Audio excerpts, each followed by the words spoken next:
What I'm doing over here, I have a trailer that we're working on right now. So I got a trailer for sale. It's on Marketplace. If you guys are interested and want to see this trailer, hit the link down below. You can go on the Marketplace and you can look at it. The current trailer I have is a 22-foot Continental full-blown race trailer. It's in mint condition. It's white. All the walls inside are white with the black rubber floor. All the nice cabinets are in there. It has this trickle charger hookup. It's got an area for a generator. So it's a nice trailer, but I'm selling it. And if you're looking for a trailer, click the link down below and check it out. But this one is going on another trailer. So what I'm doing, these little pins, they stick in your hand and they're easy to get hung up on stuff. So what I do is I use a bolt. It's a hex head bolt. I drill and tap and I put Loctite on them.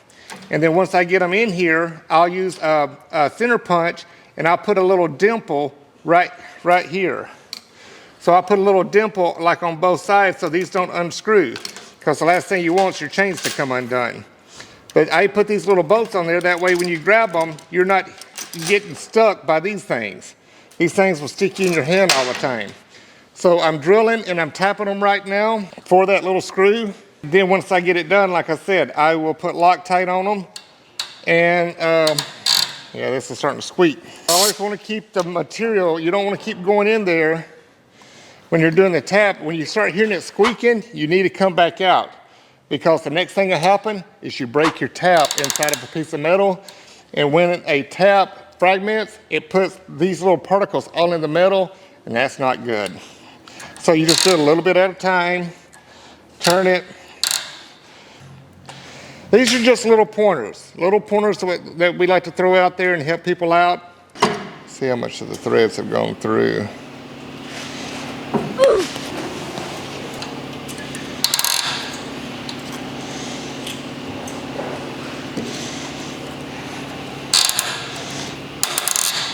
Yeah, fun. Yeah, on these I'm gonna have to go up one size. The gold ones wasn't that bad. It's these other ones over here. It's a different type of alloy.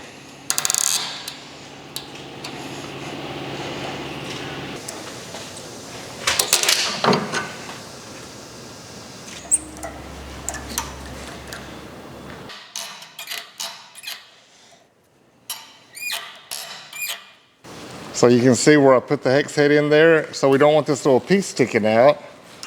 So what I do is I cut it off.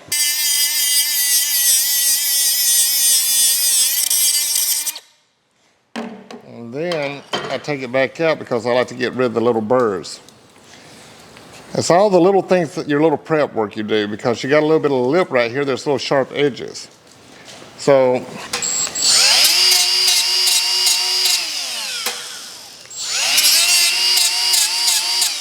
see how it looks now after I polish it up? Now you don't have no little sharp edges. And then this little piece, because we just cut it,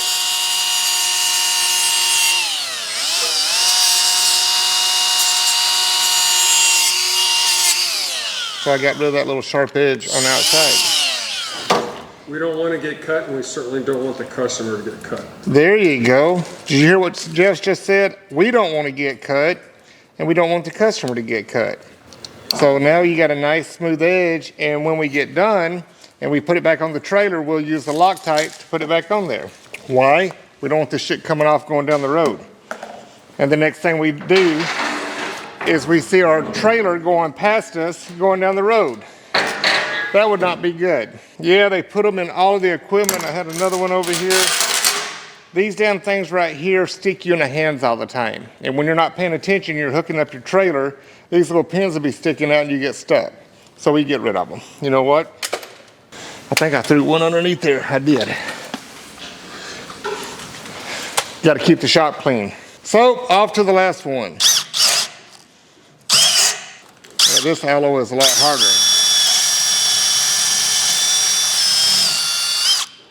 So I'll open it up a little bit. I'm going to blow these little shavings out of the way. Put some oil on your tap. You gotta have lubricant. Without lubricant, guess what? You will heat this thing up and you will snap it.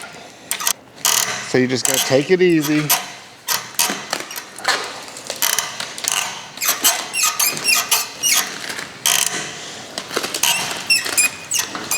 Gonna keep it blowed out. A little bit more oil. It's like Groundhog Day. Repeat.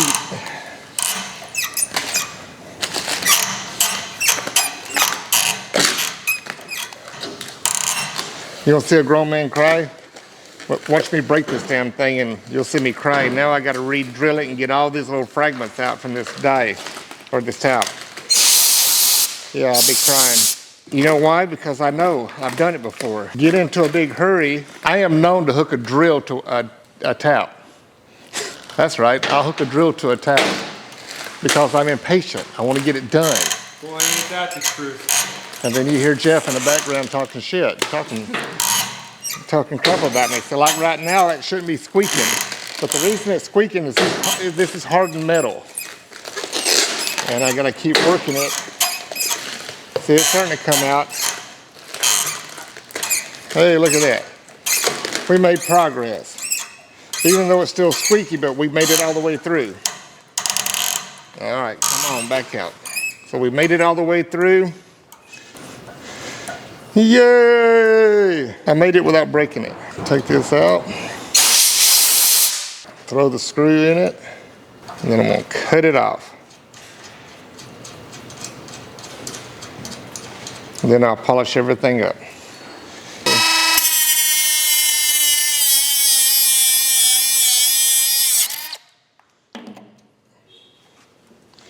So now I'm going to take it out, polish it up. Now see, there's no burrs. Everything's nice and shiny. All you need is one of these little discs. And you can put them on your grinders.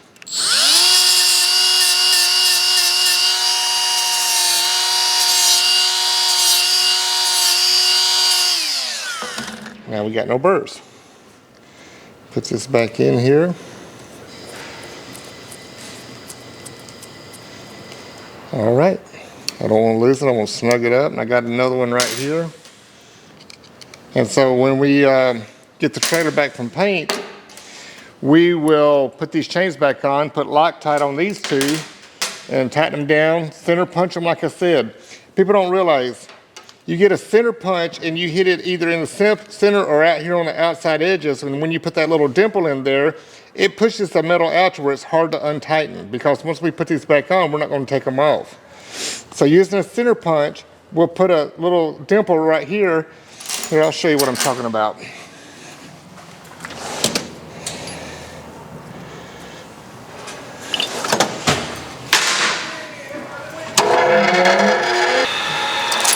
So I'm going to put this chain up here in the vise so you can see.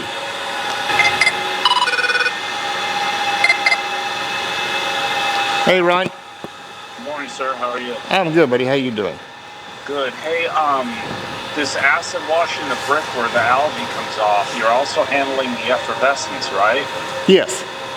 Okay, you didn't write that in, and I need to make sure, because that's the main focus that they want. Is, which one was this? Was this the second one or the first one? The second one. Okay. Yeah. Yeah, it looks like it's not everywhere. It's just in certain little areas. Yep. I'm gonna, before I use any chemicals, I'm gonna try hot water like I normally do and steam clean it. And 99% of the time that gets it off. If not, I use a foam cannon where I put the bleach in there, and we use that with a wand, and it dilutes it with water as we spray it. And I'll let it sit for a few minutes, and then we'll come back and hit it again with hot water. Okay, now I got a question for you. Yes, sir. They may not want the whole building done, which I like the idea of the whole building, but they might not want it. They just want where the effervescence is. Tell them if we clean one area, that the rest of it's not going to look the same. It's going to be off. Now you're going to have a real nice clean area, and the rest of it's going to be dirty. Okay. Yeah, so when we do this, you got to make it all even. Okay, all right. So I got some some ground to stand You on.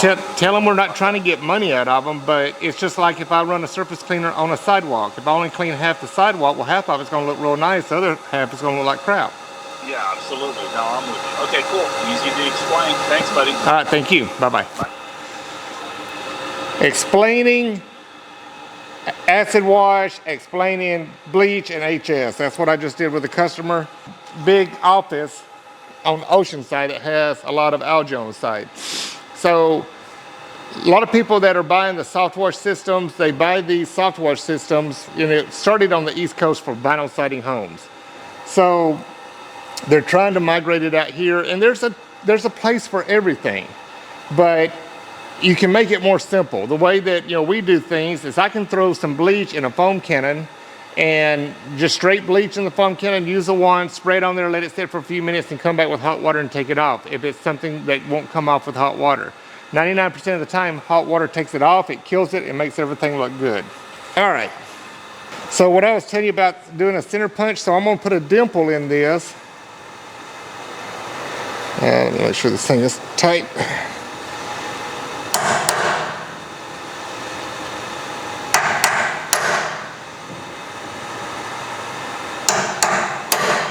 See where I strike it over to the edge?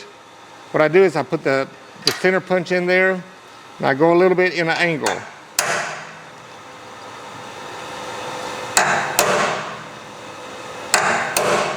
So what a center punch does, it stretches this metal out so it goes over the edge, and now you can't unscrew it. So that's what I'm doing, is I'm putting a little dimple center punch in there. And now it won't come out. So I want to feel and see if I got a little bit of an edge, which I do. And I'll buff it off.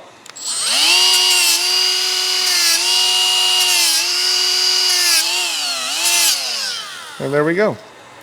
So you got your little dimple center punch in there, and now that what it does, it spreads the bolt metal out into the grooves that we just tapped in, with the tap, and so it spreads it out to where now you can't unscrew this.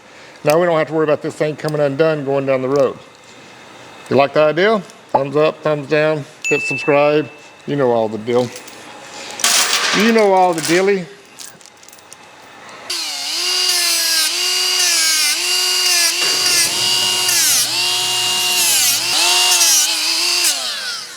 There you go. So now it's got the little dimple center punches on the side over here, and now the bolt won't unscrew. So that's your tip of the day. If it works for you, cool. But it works for us. So these are done. When the trailer's finished done painting, they'll go back on the trailer.